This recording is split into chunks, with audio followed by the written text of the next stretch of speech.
benvenuti sul nostro canale. Oggi voglio mostrarvi come pulire l'altoparlante di un telefono Google Pixel 6a.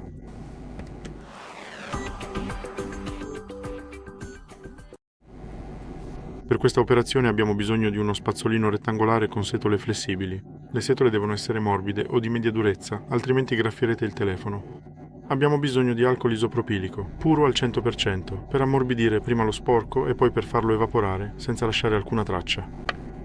Potete acquistarlo su Allegro o su Amazon in un kit come questo, sia lo spazzolino che il diffusore e l'alcol a parte.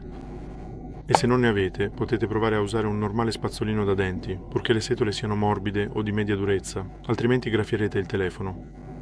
Prima dell'operazione spegniamo sempre il telefono, perché potremmo danneggiarlo se lo pulissimo mentre è acceso. Premiamo insieme il tasto di accensione e quello per abbassare il volume, oppure quello per alzare e quello per abbassare il volume contemporaneamente, in modo da far apparire il menu, e selezioniamo Spegni. Dopo averlo spento completamente, giriamo il telefono di lato, in modo da avere un accesso migliore. Qui abbiamo qualcosa di davvero interessante. Lasciate che vi mostri tutto quanto nel dettaglio, ve lo faccio vedere subito, senza perdere altro tempo. Proprio qui, in questo punto tra la cornice e il vetro, si trova l'altoparlante. Dobbiamo pulire con molta attenzione questa parte, quindi inumidiamo per bene lo spazzolino con l'alcol, assicurandoci che sia ben bagnato prima di procedere. Teniamo fermo il telefono con 2 dita.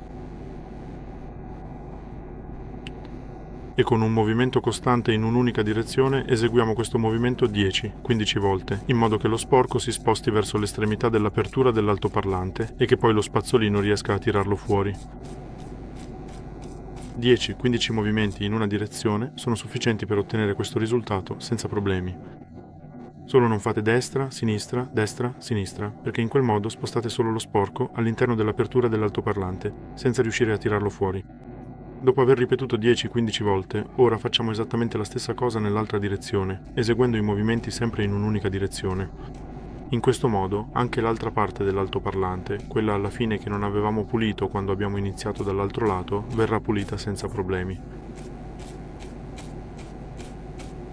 Se l'altoparlante è molto sporco, è meglio ripetere questa operazione 2 o 3 volte in ogni direzione, quindi 10-15 volte in una direzione, 10-15 volte nell'altra.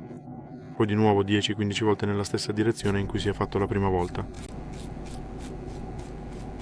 E poi 10-15 volte nell'altra direzione. In questo modo avrete un altoparlante perfettamente pulito, che funzionerà come nuovo. Dopo l'operazione, lasciamo riposare il telefono per circa 10-15 minuti affinché l'alcol isopropilico evapori, e poi possiamo accendere il telefono normalmente e usarlo come al solito. Per oggi è tutto. Grazie mille per l'attenzione. Vi chiedo di lasciare un pollice in su, un mi piace, di iscrivervi e ci vediamo al mio prossimo video.